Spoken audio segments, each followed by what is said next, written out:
So how did you feel that moment when the referee raised your arm up? I was on top of the world, to be honest. I was on cloud nine. Everything had come true. Like, I had to then just rejig my whole, because that was my goal from the very beginning of boxing, is to get that world title and to become a world champion. I didn't have any other goals other than that. I probably should have aimed higher and gone, I'm going to become a unified world champion one day, and then maybe I would have gone on to do bigger and better things. But my whole goal from the beginning was fight the world champion and become the ultimate world champion at welterweight. Welcome to the M26 FIT Podcast, where we explore the connection between having a strong mind and a strong body. All right, joining us in the studio today, we have two very special guests. In the red corner, we have a humble school teacher turned international boxing sensation, Australian sporting hero and former WBO welterweight champion Jeff Horn. In the blue corner, we have Frank Mechler, a kung fu master, Jeff's business partner, friend, mentor, leading expert on conflict resolution, and the CEO of Bullyproof. Welcome to the podcast, boys. Thank you. Thank you. Thanks for having us. Great introduction. All right, before we talk boxing and learn about the awesome work you guys are doing in the schools, I'd first like to go back to the beginning and understand a little bit about your childhood, Jeff. How would you describe your life as a young boy growing up in Brisbane? Pretty normal, to be honest. It was just a normal kid, like playing lots of games. I still do as an adult right now, so I haven't really grown up too much. But I can just remember living out in Palara, which was the sticks back then, but now it's a full-blown suburb, and going to Acacia Ridge Primary School.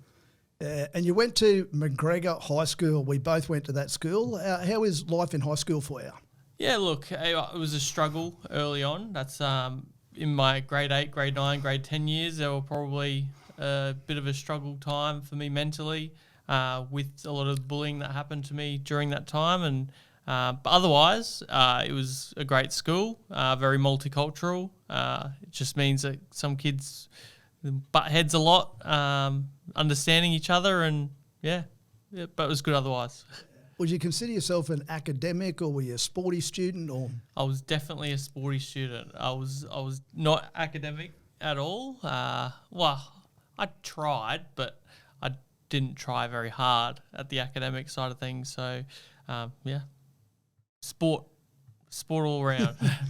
No. And Frank, how long have you known Jeff for? When did you guys first meet? I met Jeff 2008, so a long time. I think Jeff was just turned 20, getting ready for his second amateur fight. He just won his first fight. My wife and I had a natural therapy rehabilitation centre, and part of my skill set is sports rehab. And so when Jeff came in for a treatment, we got talking boxing and fighting, and obviously a background in combat sports that I have, and always love to put the gloves on. So I invited him over to my house for a few rounds, and it's from a person with a combat sports background, that's how we get to know each other. We throw punches at each other, but we've been friends ever since. No, sounds like a pretty tight relationship now. Yeah, absolutely. All right, now this question is actually from one of our listeners. Jeff, do you remember when you threw your first ever punch, and was there any signs of greatness there? Gosh, first punch ever thrown. Probably in school, and I didn't do very well at school with fighting. So, no, I didn't. But I had that inner belief. I guess a lot of kids probably have that they can probably beat someone if they really, really tried hard. But I had that burning inside me, and when I did start to go to boxing or martial arts, and I started throwing hands a little bit, I found I was pretty good at it. Yeah. And can you just walk us through those early years? And do you remember where it all started? It all probably started straight after school, when I was like, I need to learn how to protect myself. And I went to, my cousin brought me along to the martial arts gym, which was called Scorpion Martial Arts, where I met Glenn Rushton, one of my mentors. Okay. How old were you then? I was 18 going to the gym, and I went there straight after high school. So I turned 18 in February, and then went there for about 8 months or something, and then decided, I think I'm going to have a fight. Yeah. I had my first fight at 20. Yeah. Okay. Was there a pivotal time when you actually thought, well, I'm going to give this boxing a serious crack? Look, I was toing and froing from, like, I wanted to do rugby league. I always wanted to play soccer for a living, but I found I was probably the best at boxing, and it was the more realistic choice to then I got thrown into the deep end with NRL, and they kept pushing me down a little bit rung by rung, and I was just like, this is going to take years to ever get noticed in something, and because I probably wasn't that good. But in boxing, I thought I'll be able to beat anyone very soon, and I just kept training very hard and worked hard every day in the gym and got better and better, and that's exactly what happened. Yeah. Do you remember, did you ever have like a dream or a vision of wanting to be a world champion at any point? Yes. When I started boxing, that was the goal from the beginning, and it was probably implanted in me from Glenn saying, I'll make you a world champion one day. He's good at doing that. I guess it's good to have someone that has that confidence and vision in you. And he saw that very early on, didn't he, Frank? And I think he had a plan. He had a plan for you from the outset. You know, he said 4 years you'll be at the Olympics. Yeah. And then 4 years after that you'll be a world champion. Yes. And that was the, you know, Glenn's very, very. He's an amazing individual. He really is an amazing mentor and teacher. And I've met some incredible people in my life, in my journeys, and he is definitely up there at the top. He's a great mentor, and he's very focused and goal driven. And has a very clear plan, and he laid that plan out for Jeff, and Jeff did what every good student should do. Yes, sir. Yeah, he threw me in the deep end many times, and I just had to sink or swim. And thankfully, majority of the time I swam, but there were times where I lost in the amateurs. I had 66 amateur fights, and I lost 18 of them, so nearly 1 in 3 fights. But he was throwing me in the deep end straight away.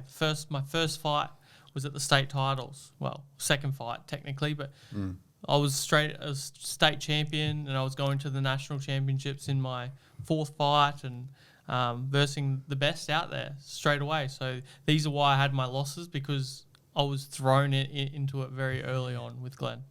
Okay, because you had that first amateur fight in 2019, and how were you feeling at that point? 2009. 2009? Yep. So then obviously over the next few years, is that when you went and had most of those amateur fights? Look, between my amateur career probably started, when did it start? 2008. 2008, and spanned over 4 years till the 2012 Olympic Games. Yep. And I had 66 amateur fights in that time period of 4 years. It's a lot of fights. It is a lot of fights, and there was a lot of travel, a lot of overseas trips and things that I did during that time, because I was part of the amateur team, and that's what they did. They travelled guys all around the world to get the experience. Yeah. So 2012, the Olympics in London, what was that experience like in compared to all of those other amateur fights?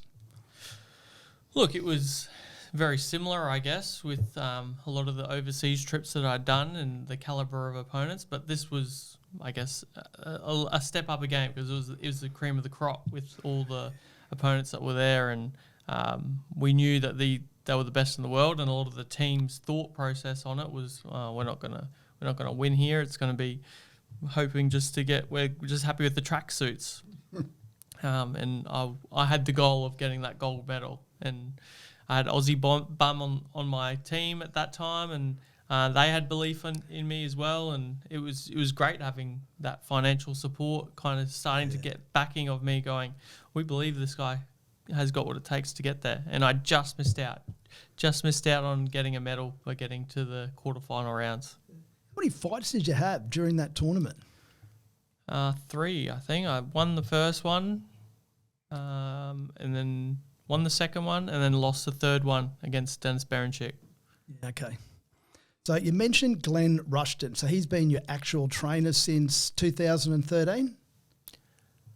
2008. 2008 officially. And he's obviously clearly been instrumental in your success. How would you describe Glenn's training style and the impact that he's had in helping you become a world champion? Glenn's training style. Old school. Yeah. Very old school. Very old school with the the hard work. Conditioning, Yeah, the the conditioning and hard work side, very old school. Which we ran into some issues later in my camps when we had the newer kind of training methods trying to be poured into it. But Glenn's like, this has always worked. Let's not change it. Like, you're just kind of cheating yourself. And it is this hard work that gets that success. I think Glenn's training style also is heavily influenced by his experience in full contact martial arts. Glenn has a very solid history in karate, and he's a world-ranked karate teacher, and he's that influence on the boxing, I think, added a different element to Jeff. If you've watched Jeff's fights, he's not the atypical traditional type boxer. He's a very, Glenn would describe it as a broken rhythm style of boxing. It's very much about feinting and footwork and outworking your opponent. So Jeff always had a very high work rate, which was a little bit unusual. He really used to go in there and outwork everybody he ever fought. Hence why he was such an exciting boxer. Was there any in particular, do you think, that he had this ability to get the best out of Jeff? I think Glenn's mentoring ability, his ability to get inside somebody's head. Glenn's a very good talker, and I think to anybody who is driven and can see, Glenn has this ability to paint a vision, and I think he painted that vision in Jeff's head so well and gave him so much belief that even when he was if he lost fights in the amateurs, because losing 1 in 3 nearly in your amateur round, I mean, Jeff could have quit at any point there and gone, oh, maybe I'm not good enough. But he didn't, because of the mentoring, because there was always the big picture. These are just stepping stones, and I think that's what I've seen out of Glenn through his training. And it was moulding me, I guess, to the fighter I became. Galvanising, he used to say. Galvanising. So fighting, losing against that opponent, and then going, okay, what did that opponent do well against me? And then using that against the future opponents. Yeah. So like taking little parts of everyone and going, I can use that. So you turned pro as a 25-year-old in 2013, and that you won that first fight in a knockout against Jody Allen. Mm-hmm. Is that right? Yeah, that's right. So then what happened in your career then over the next few years? Look, it was pretty much exactly how the amateur fights went. It was except you didn't lose. Except I didn't lose. Correct. There was no losing in the pro ranks, but it was basically the same belief as in the amateurs is we'll take on anyone because I should have the ability to beat anyone, and that's exactly the risk we took. We took the Ravin Cesare fight where people gone, this guy's too experienced for you. Then we took the Sam Columban fight where we knocked him out in 78 seconds, which they're like, holy crap, where's this guy come from? Then we get a call up from Ben Ribar's team over in Perth and go, oh, we think we'll beat you. Like, come fight us over here. Oh, by the way, we'll do it winner takes all. So if you lose, you go home with nothing. So I took that one, beat him over 6 hard rounds, and it just started escalating from there. I started getting notice from other promoters, and especially from Dean Lonergan and in New Zealand, and that's when we joined up and partnered. Part of Glenn's strategy was to get Jeff to always fight up. He always fought people that were supposed to beat him. Everybody that Jeff faced was always more experienced, considered to be a better boxer, and then Jeff would just win. So I think that was a real recipe that he did with you in the amateurs, and I think when you turned pro, it was that step up, and you did better over the longer rounds, I think. Yes, in amateurs, the shorter rounds where you're on points, not so much focusing on the knockout versus in the pros where you've got longer time in the ring and you are focusing on stopping people, and that's really where Jeff excelled. I do pride myself in that mental toughness kind of air and space now, and I go, I will have the will to get you into the deep waters and drown you, basically. I will do the hard work necessarily in the training, which will enable me to be able to go longer and harder than you in the fight. Well said. Then just 4 years later, 2017, you take on Manny Pacquiao, arguably one of the greatest fighters of our time. Can you tell us how this opportunity came about in such a short space of time? I think that was because taking those risks from day one is I took any, and it made me climb up the rankings pretty quickly. I was world rated, I think, number 5 or close, maybe even a little bit higher at that stage. I was ranked across all organisations, the WBO, WBC, the IBF, all of them. I was a part of every single one of them, and Pacquiao obviously saw that and was like, okay, we'll take this guy. It should be a nice, easy fight and easy $10 million in Australia. And obviously he got that wrong. What about the physical training that goes into preparing for a fight like that? Oh, it's exhausting. Frank knows all about fight training, and oh gosh, it is grueling, and obviously I was doing all Jeff's sports rehabilitation through all that time, right through his amateurs, all the way through to his professional career, doing all his injury management, and you could definitely see when you're in the camp and a few weeks out from the fight, and they are doing the long rounds, the heavy sparring, the heavy conditioning, the runs, the sprints, everything that comes. It's grueling. It is. They call boxing the loneliest sport in the world, and I think that goes for any combat sport, because you do so much work on your own, and then you come into the gym and you work, and then you work at such a high level. And Glenn, as I said, old school when it comes to strength, conditioning, leg work, runs, the work. So, So there's strength training as well as the various cardiovascular training on top of the technique work. Yeah, absolutely. And the pad work, the technical, the mindset stuff, push. So Glenn's philosophy was always, I'm going to give you all the answers, because if you have all the answers when you go into that ring, you don't have anything to be worried about. You can answer anything that's in front of you. If he's a forward fighter, you can handle it. If he's a person who sits back and he's a counter fighter, you can handle it. If it gets, into a grubby, street fight style fight, you can do it. If it's a clean boxing fight, you can do it. You can do anything. Mm-hmm. So, what about nutrition? Is that something that's big? Yeah. Look, it has been a weakness of mine in my career, that's for sure. But yes, it was always his mindset of just eating right, eating healthy, eating a range of food, different colours of food, to make sure you get that nutrients out and you've got the energy, so you're eating enough and in different periods of the day to get that energy that you needed for this hard training work that I was getting done.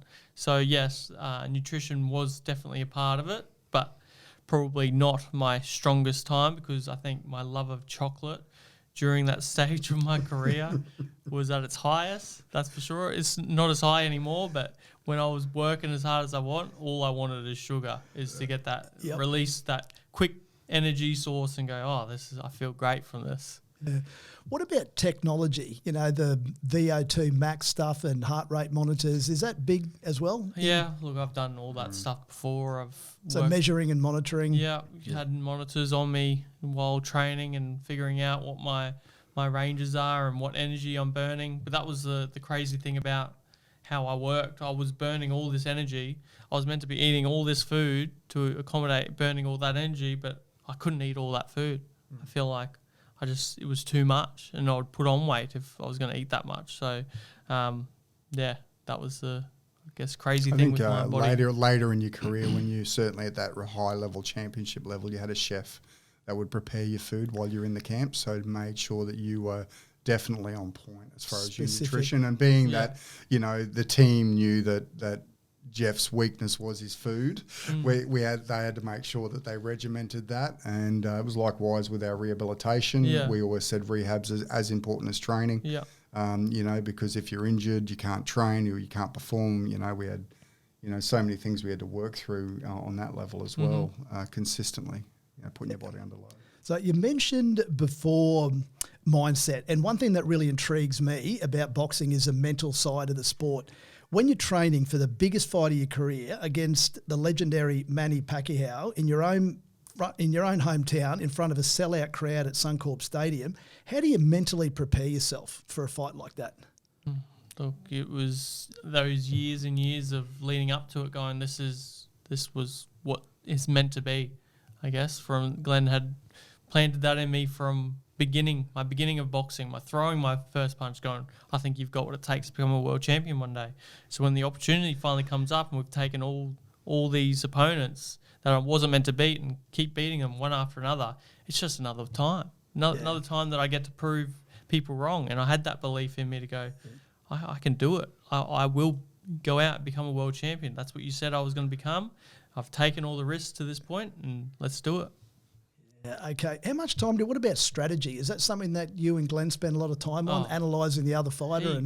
Heaps. So I did video work of looking at the opponent, watching their previous fights, and then Glenn would talk through in training what he thinks will work, and we would practice that in drills against sparring partners. He would get similar guys to the opponent that I'd be fighting. So I fought a lot of southpaws in sparring in the preparation for Manny, and it was just that type of thing to prepare yourself as well as possible against the opponent you're coming up against. Yeah. What was your strategy against Manny? Did you share that?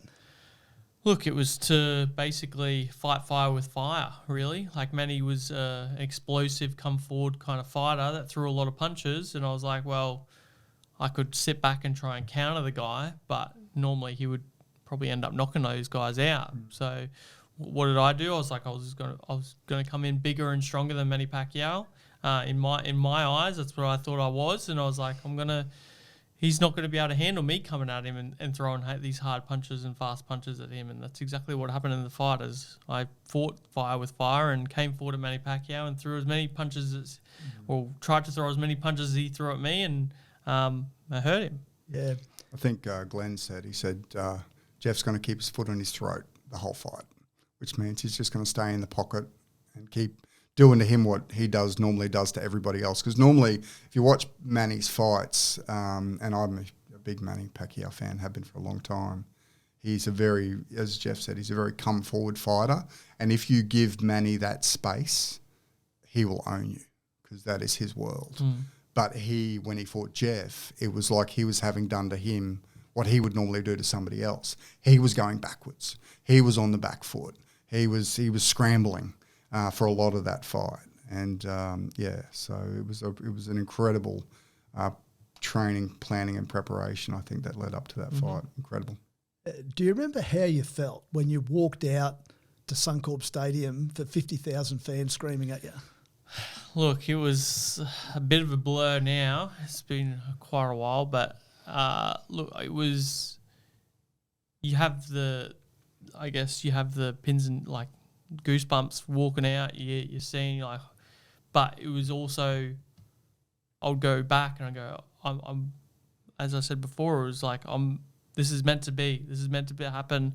It was what Glenn told me from the very beginning. What's going to happen with this journey, and I was going in there as a gladiator to go. Yeah. I'm going to get what's mine, and I'm going to go get that world title. Yeah. I reckon I would have been shitting myself walking out to Suncorp Stadium with 50,000 fans screaming. I'm sure a part of me was somewhere deep down was probably crapping myself at the same time, but it wasn't going to change the fact that I was like, well, I'm willing to put everything on the line here, and whether I go in here and get knocked out straight away against this absolute world champion, or I surprise the world and beat him up for 12 rounds. I guess, Magnus, from your point of view, I've never stepped in the ring. No. It would be. But for somebody who's stepped in the ring over 80 times before that day, travelled all around the world, fought in the Olympics, that's what resilience is, right? You're conditioned. Yeah, that's what resilience is, that galvanising process. So I think at that point, Jeff was ready. He was red hot ready. Another day at the office. Yep, just another challenge that I was willing to accept to go for greatness. Right, can you briefly talk us through that fight? What was going through your mind? Look, I was confident. I guess that was all my mental preparation in for that fight. Is like, I'm bigger than him, I'm stronger than him, I've got better footwork than him. That's kind of was my thought. Maybe I didn't, but that my thought process was like, my footwork's so different and that any guy's ever kind of fought against before, and it tripped up a lot of my opponents. And I was like, this is going to trip up Manny. I'm going to be able to get close to him. I'm going to get away from him if I need to, and going to beat him up. What's Glenn say to you right before that first bell? Good question. I can't remember. My memory's not that good, but probably something inspiring to get me. He probably said, this is what we've been training for your whole life. Well, not my whole life, but it's what we've been training for since the beginning. So you go get what's yours. Yeah. Is there anything that you keep saying to yourself, like during the fight?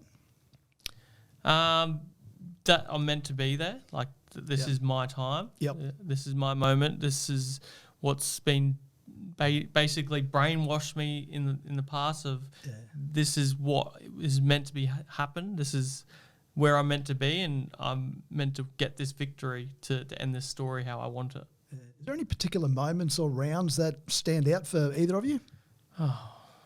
Round 9. Yeah. The dreaded round 9. I think, round 9, I think, is the one that, Jeff, when he sat down in that corner and the ref came over and said, you've got to show me something, because he did get touched up in that round. And that was the only round that I was like, oh, okay, all right, you need to. It was good that Jeff was coming into a break, because I knew that 60 seconds on the chair would change Jeff's demeanour, I think, and straight away when in fact your whole demeanour changed when the ref came over and said to you, you've got to show me something this round or I'm going to stop the fight. And Glenn just turned around and looked at the guy, what do you mean? Like, in Glenn's mind, Jeff had won almost every round leading up to that point, and Manny had one good round. So, and I think, you said to yourself, I'll show you something. Yeah, like I've just shown you how much of I need to show you up to this point that I can get to here. And then just, you came out like, oh my God. I was like, I'm going to need to get the second win. That gave me the second win when he came over to me and said that. I was just like, all right, I'll show you. Competitive nature of Jeff. Jeff's probably one of the most, if you ever play board games or poker with Jeff, he's one of the most competitive people you'll ever meet in that environment. And I think that competitive nature came out, and he just came out like he was in round 1 again. And when he came out the next round, so What about the crowd? Does that come into play at any point in time that you recall? Not really, because I tried to mentally block that out, and that it's just me and Manny Pacquiao in that ring. But of course, when you hear the roar of the crowd and things, when you're either punching or getting punched, I'll make it and give it me energy in either way. If he punches me, I'll go, I'll give you something else to cheer about, and I'll hit him with a couple more good shots. Or when I get him with a couple of shots and the crowd cheers, I'm like, oh, hell yeah, let's give him a couple more on the ropes and mix a couple of good body shots up with an uppercut. Yeah. So after that final bell, were you guys confident? Were you confident that you'd done enough? Look, I felt like I'd won the fight at the end of it. But I always thought leading into it as well, and Glenn's mindset with me training was like, we have to knock Manny Pacquiao out to get the victory. Like, it just doesn't happen in boxing. Like, a super champion like Manny Pacquiao doesn't lose against a nobody, basically, which I was. On points. So it was just, I was like, damn it, like I couldn't knock him out. I tried my hardest to get him out of there, but I couldn't. But I was standing there kind of thinking they're just going to give it to the champion, because that's just kind of how it works. And I was just like, it sucks, but that's life. So how did you feel that moment when the referee raised your arm up? Oh, I was on top of the world, to be honest. I was on cloud 9 for sure. It was everything had come true. Like, I had to then just rejig my whole. Because that was my goal from the very beginning of boxing, is to get that world title and to become a world champion. I didn't have any other goals other than that. I probably should have aimed higher and gone, I'm going to become a unified world champion one day, and then maybe I would have gone on to do bigger and better things. But my whole goal from the beginning was fight Manny Pacquiao or fight the world champion and become the ultimate world champion at welterweight. If I would have had other goals, it could have been bigger and better, as I said. I could imagine your life must have changed in that moment. 100%. Not even, it changed so much I didn't even realise how much it had changed. I think Joe got told by someone that this is going to change your life. And we're like, it's not going to change your life. Like, we're just going to be the same people. But it did. Like, what we didn't realise is what, I guess, the media game of how much you're wanted and needed and then seen on TV, how that changes your perception of people, and then everyone knows who you are. And I feel like I couldn't hide at that point in my life. And it was definitely not what I expected, and life had changed. Yeah. One thing that didn't change though was Jeff. Yep. He's never changed who he is. A lot of people, when they get to that status, they start walking around with their chest out, and then they'll start their personality will change.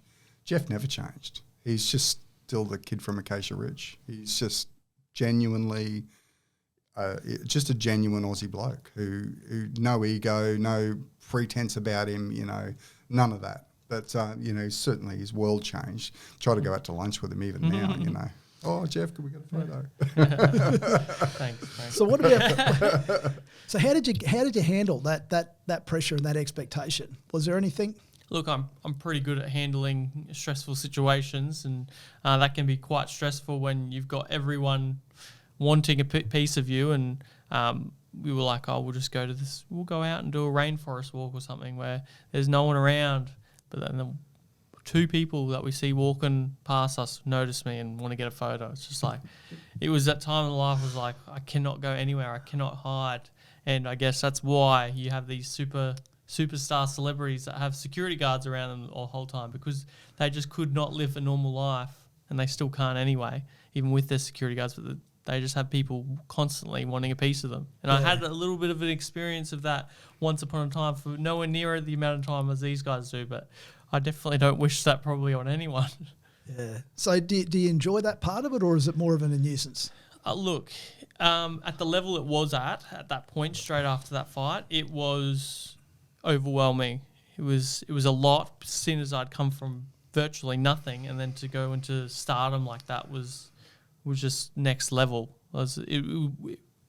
As much as I'm mentally strong and able to manage that part of it, it became overwhelming. It was like, I just want to stay home. Like, I just want to stay indoors so you don't go outside and get seen by a camera or a person.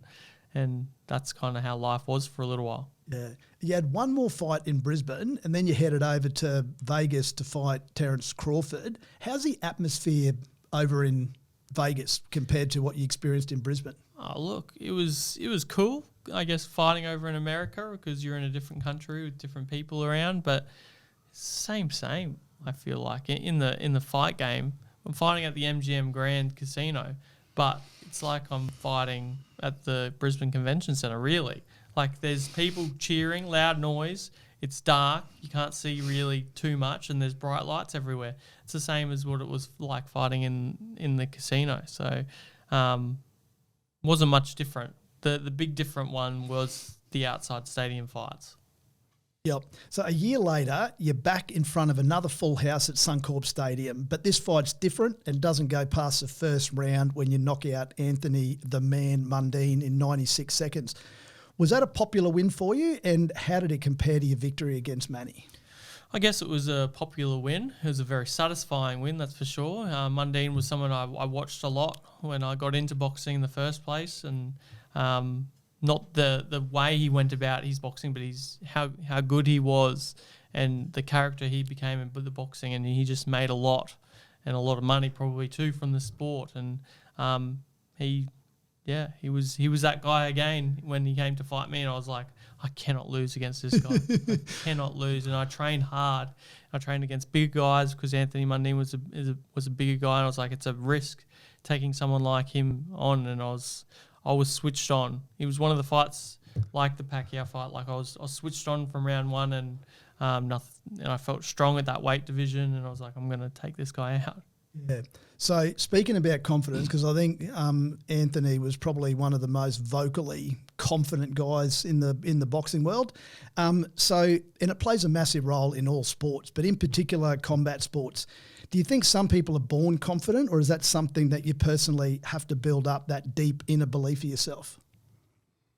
I would say that confidence comes with a feeling of knowing what you're doing and being comfortable in your own skin. And I think someone like Anthony Mundine, if we're going to talk about him, first of all, I think everybody I speak to wishes that fight went longer, just because they wanted to see him get hit more than he got hit.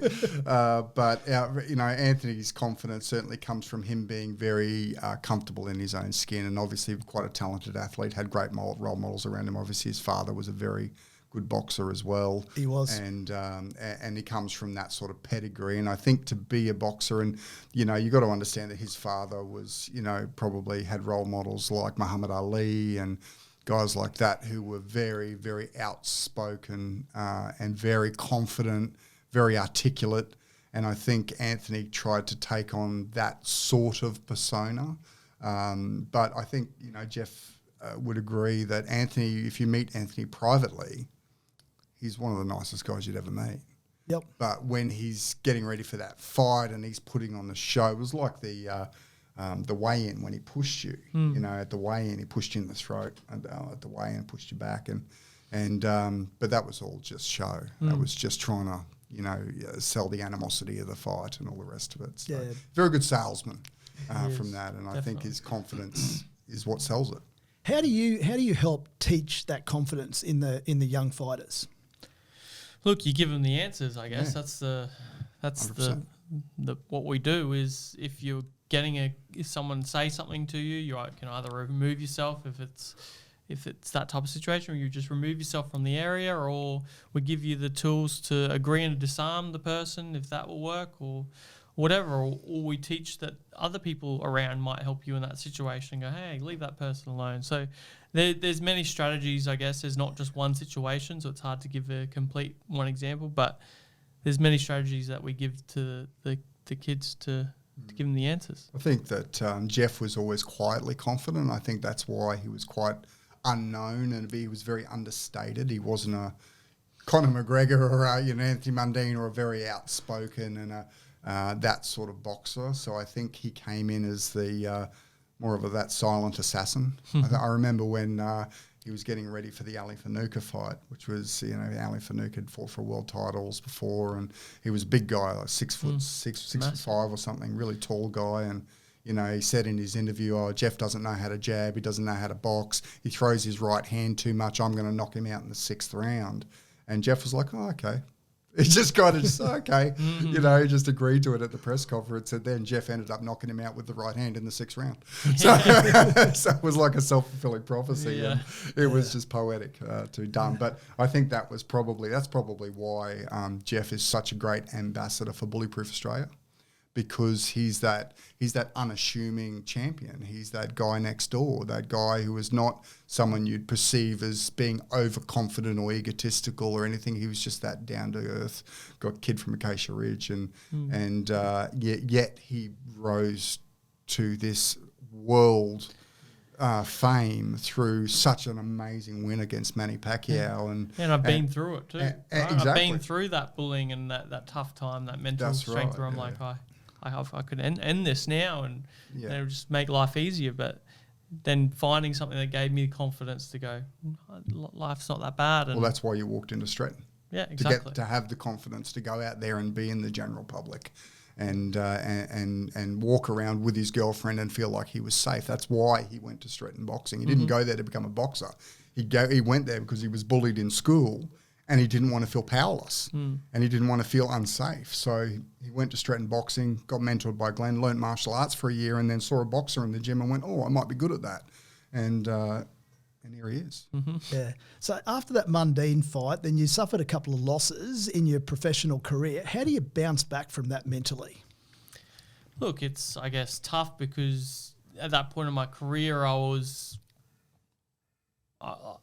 going past what I guess, aimed for in the very beginning, which was becoming a world champion. And then, I guess, after I go, well, now I realise it's about setting up my family for the future, and there's a lot of money in these fights after becoming a world champion. So it was all about basically making as much money as I could with the fights that I had left, and that's basically what it was about for me from that time onwards. Okay. Now, Bullyproof, Frank, tell us about that. How did it start? What have you already achieved, and what do you hope to accomplish in the future? Wow, big question. How long have you got? No, look, I'll try to keep it brief. Okay, so how did it start? Obviously, I've got a background teaching martial arts. I've taught thousands of kids and adults martial arts for the last 26 years. And I've seen the benefits of what that sort of training does for people. And there's a lot of ignorance out there that by teaching people martial arts or teaching them how to fight or defend themselves, it makes them more aggressive. In fact, every bit of research study that's been done at any sort of a high level has always said that it does completely the opposite. You give somebody the skills in combat, you'll find that they'll be the last person in a conflict situation to throw a punch. They'll do everything they can because they understand it, they respect it, they know what it does. But and obviously I had already done, I'd written a couple of programs before this. One of them was called Beat the Bully. When I used to go around in my Kung Fu uniform to schools, I would deliver talks to schools. I'd, show a bit of Kung Fu prowess, and we'd do a couple of skits with a couple of my trainers, self-defense skits, and then we'd kind of wedge our message in the cracks about, being a good human being and how to be a good human being and how to handle bullying and how bullying is a big issue, and we're all in this together. But I was just creating awareness at that stage. It wasn't a good name back then either. No, Beat the Bully. Because that's not what it's about now. It's about beating the bully was about beating them. It wasn't about beating them up. That's what people think. That's even what I think when I hear it. Yeah. So, but then we realised we were just creating awareness, and awareness, like anything, and I think Glenn Rushton says it best. He says, the kid on the bus who's being punched in the back of the head, he's aware he's being bullied, but what's he actually going to do about it? And it was in 2014 where one of my very close friends, his daughter, Erin, she took her own life. And I'd known Erin since she was 8.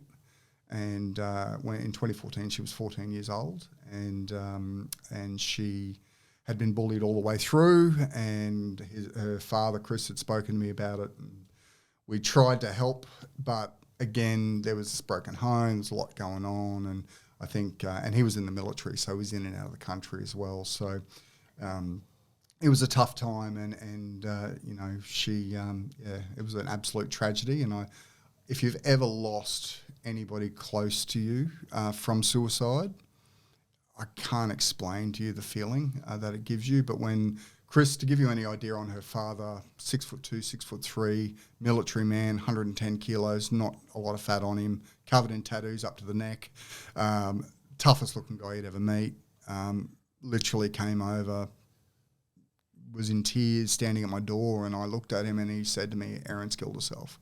And I got a bit misty just thinking about it now, but we fell to the floor and we literally sat on the floor, and he wailed in my ear for probably the best part of an hour. And then I think my wife looked at me then and she said, "You've got to do something about this." She said, if anybody can do anything about this, you've been in this bullying space like for such a long time. If anybody can do anything about it, it's you. And then so that was a real turning point. That was it. That was the straw that broke the camel's back. Then something needed to be done, and it wasn't just awareness. We actually had to teach the kids skills. We had to give them the skills of, when I'm being bullied at some level, this is what I do. And it's not about punching people in the nose and not about walking away, but actually giving them real strategies, real skills. And the verbal skills that we teach in the program are phenomenal. Are the best and probably number one thing that you can do to get out of a situation as well. Look, I always say that bullying situations are verbal, cyber and social long before they become physical. And, it's the physicality comes at the end when nothing's being done and someone feels helpless or powerless. So they just go, I'm just going to lash out because I've got to do something. Yes. So they either lash out, hurt somebody else, or they don't lash out and they end up hurting themselves. And that's what Erin did. She didn't have any feel like she had anywhere to turn, and she couldn't lash out and do anything. So she ended up paying that price. But other kids will go the other side, and we've seen kids bring knives to school not because they want to stab somebody, it's because that they are so sick and tired. They want to be left alone. And they want to be left alone, and they don't want this to go on anymore. They don't know what else to do. And that's really where that was the starting point. And I wrote a pilot program, and I took it to Jeff, and I said, "This is what I want to do." This was before the Pacquiao fight, obviously, and I think you ranked number 2 or 3 in the world then when I first brought it to Jeff. And Jeff, Glenn had always spoken to Jeff about getting behind something that he was passionate about, putting his name to something, And he was always passionate about bullying because he got bullied terribly in school, and speaks openly about having suicidal thoughts and going home and crying on his bed to his mum and just not feeling helpless, just feeling helpless from those situations. And so we set on that task. We did the pilot program. I think we had 5 schools the first year, about 200 kids. And we went on and to then redevelop it, and then we started the AMADA resilience programs, which we brought then in. I took it to Jeff, and we then took it to Glenn, because Jeff said, "This is too big, mate. This is huge. Like, how do we do this? Like, we need another head in the mix." And Glenn, being such a great mentor and a trainer, and such, have so much wisdom in this space. He had actually tried to do something similar to this 30, 40 years ago, but it wasn't the time then. It wasn't the right time. I think timing's everything. And so we started then, and we just kept developing the program and kept redeveloping and getting feedback and getting more and more schools on. And we got our first government grant for $500,000 to work on some schools in far north Queensland. We were up for the Pepsi Challenge, so we're up there all the time, working up there. We got great results, even though that was through COVID. We then caught the interest of a lot of politicians in this space. A few senators got behind us. And we got federal education reached out to us and said, "Look, we'd like to do a serious pilot program with you guys. You wanted to pick up 40 schools." And we did that. It was a $2 million investment, and we've just gone from strength to strength. And so today we sit here, 7 years later after that, and we've worked with now in excess of 20,000 school students and trained them. Wow. And we've now, part of our new program training is actually training and skilling and educating the teachers and the staff in schools. So we realised that just us training the kids was only one stakeholder. And they were important, but they weren't the whole puzzle. That was just one piece. The other key stakeholders were the teachers, because when we were delivering the programs ourselves, we would have teachers come up to us and say, "We actually need this training. We feel sometimes unsafe in our school. We don't know, we need to know this stuff." And then I'd sit down with principals and deputies, and they'd say, "Have you got a training program for the parents?"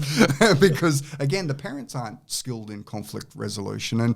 And look, if you're not trained in conflict resolution strategies, you generally handle it very poorly as human beings, And as kids, what are we taught? Walk away. Mum will say, "Walk away." Dad will say, "Punch him in the nose." And neither one of those is really gets you the correct outcome. Because if you walk away, you pretty well can give them a green light. And if you punch them in the nose, well, we know one punch can kill. So the last thing we want to do is teach people to hurt each other, unless they're in a controlled environment like a boxing ring. Yes, right? Exactly. So now it's really powerful, I guess, now that we've got our link in partnership with the QPS and getting this program out to as many kids as possible. Yeah, so that's 200 schools now. So we've gone from a few schools to 40-odd schools now to 200 schools, and our partnership with Queensland Police, and we are now a major corporate partner with Queensland Police in Queensland. In fact, we will be training all school-based police officers in our program, so they'll be skilled in conflict resolution in our particular training. And if you want to do the program, if you're a school listening to this, contact Frank and arrange a meeting to potentially get this program in your school and get all your teachers trained. We'll have all of these guys' details in the show notes, so by all means jump on there, mate. I absolutely love it. I think it's awesome work that you guys are doing. While we're on the future, so your last fight was against Tim Zhu up in Townsville, and he's going on doing some pretty good things at the moment. How do you reckon he's going to go in the future? Look, I think he will go very well. I think he will be a world champion again. I know he just lost it, very unlucky with what happened to him in getting cut in the fight, and sometimes that's what happens, but I guess that's a part of Tim Zhu's story, is he's got this little hurdle that he's had to come, because everyone he's smashed through, every hurdle so far, so there's got to be a speed bump somewhere, and this is a little speed bump for him, but I don't think it's something that's going to stop him from doing what he wants to do. I would describe Tim Zhu in one word. He's a superstar. He's an absolute superstar. I'll tell you a quick story. When Jeff and I were in Townsville when Jeff fought Tim. Yep. And, obviously Jeff didn't get the result, and Tim won the fight. The next morning, I couldn't sleep, because quite often I can't sleep after fights, whatever. I was up super early, so I went for a bit of a jog the next morning. And when I'm jogging back to the hotel, it was about probably 5:30 in the morning. Who runs past me? Tim Tszyu. After he's just had a major fight, that night should have been sleeping in his bed. He's up at 5:15 in the morning, and he's running running in front of the water in Townsville. I just was he like, obviously had an easy night with me. I literally ran past him and went, "Hey Tim," and he went, "G'day." Just get right. I was just, and I at that point there, I was like, "Now that's a fighter. That is a fighter. That is a guy that is single focus. He's got a single focus." And he talks about the way he was raised, in very, very, regimented when he was growing up, and that stuck with him all the way through. And I guess that's what you've got to do. You've got to be a professional all the time, and that's with a lot of people would go out drinking and things like that after a fight, and they go, "Oh, I won. Let's go celebrate with my friends." No, that's not what you do as a professional athlete. You may, but it's probably the worst time to have drinks is straight after a professional boxing match where you've been punched in the head. So highly recommend doing what Tim Tszyu did, which go for a run rather than go out for a few drinks. Are there any young up-and-coming boxers we should keep our eye on, do you think? Oh, hey, take your pick. There's so many of them. We've got Liam Parra at the moment is making waves, that's for sure, and not getting as much media as he should, but he's definitely a very good boxer, and there's a few others. Jai Opataya. You went to the Olympics with Jai. I did. He was part of the Olympic team. He's fighting a rematch with Breedis very soon. Sky Nicholson's just won a Sky world Nicholson, title. She was in Townsville too to watch your fight. World title champion now. So there are so many, and it's hard now with how much talent we've got out there and belief in Australian boxing. And when I get asked this question of who have we got, it's just like, how long's a piece of paper that you've got to write so many names and mention so many people like the world champions now that we've got like Sky. And it's great news. Great news for Australian boxing. It is. Yeah, well, I think before Jeff Horn, boxing was pretty boring in Australia. There really wasn't an enormous amount of talent. And really wasn't anybody exciting to watch. I think Jeff brought back that excitement, particularly when the Pacquiao fight happened. Everyone went, "Wow!" I didn't say that. And then that's come from me. But honestly, and look, hey, Jeff Fenech said it. Same thing. Jeff Horn put boxing back on the map in Australia, and it's the guys like Tim Tszyu and Jai and guys like that, and Justice Huni and guys like that will now carry that mantle all the way through, and certainly. As even the Maloney brothers, and speaking of guys that have done sensationally well in boxing, and Liam Parra and guys like that, they're just phenomenal boxers. Yep. What advice would you give to any aspiring young fighters out there? Look, just I guess I got. Do the work. Yeah, do the work. Believe in yourself, and don't get caught up in the hype. Yeah, just do the work. Yeah, just walk through the door. Do the work. Listen to your trainers. Turn up. Nothing beats that hard work, but if you've got that mental side behind you, you've got the discipline, and you'll just get in there and do that work. Have that belief as well to go, I will, and visualize it. Picture yourself there, because you will get there if you believe it enough. Yeah. I have a saying that hard work beats talent when talent don't work hard. And quite often people who are talented take it for granted. Oh, I can miss that training session. I'm talented. But it's the guy that just grinds and those unassuming guys that you just don't expect that come out of the woodworks. They outwork everybody else in the gym. They're the superstars. Well said. And now we're going to jump into the quick fire questions. You ready, Jeff? Mm-hmm. The toughest opponent you've ever faced? Terence Crawford. Pre-fight ritual or superstition? Game of poker. What scares you? Tight spaces. What's your favourite combination that you throw? 1-2 left hook. I was going to say body shot, but anyway. It doesn't matter. It could be left hook to the body. Yeah, the hardest punch you've taken? Oh, from Randall Bailey for sure. What about the hardest punch you've given? Does that ring a bell? That's got to be one of the sweet ones that I've landed on Sam Columban or something. The one-punch knockouts. They're probably, you have to say, one of the best punches I've landed. In your opinion, who's the best boxer of all time? Best boxer of all time? Oh, that is a very hard question. I would like to say Manny Pacquiao, just because he's done it in so many weight divisions. He's become champion in so many. What motivates you? Family, After fight meal. ice cream, chocolate. Your favourite and most satisfying knockout. Sam Columban. Your greatest strength as a boxer.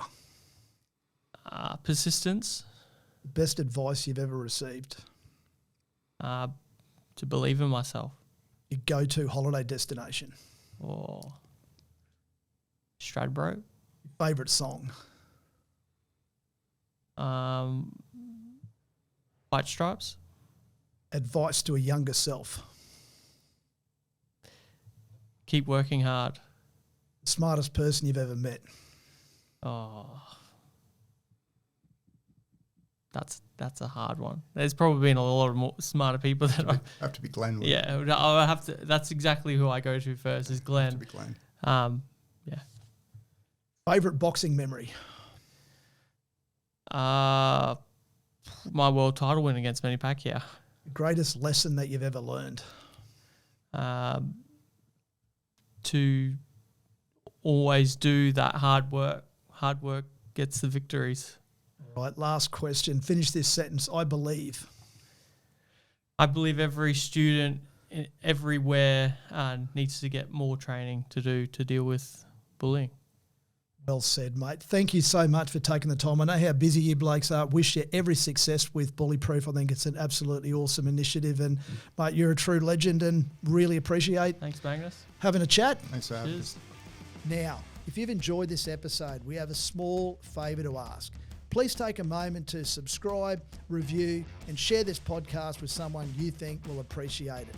Your support helps us reach more listeners, and we can continue delivering content that educate, inspires, and empowers you. Don't forget to follow us on social media to stay in the loop with all our latest news. 2024 is going to be a huge year, and we'll continue running our weekly Friday morning kayaking sessions on the beautiful Brisbane River, along with plenty more thrilling adventures, exciting activities and challenges are planned. We'd love for you to join us and be part of our growing community. Remember, success is all about consistency. And by investing 26 minutes exercising both your mind and your body every day, you too can become the strongest, fittest and healthiest version of you. So stay tuned and stay active.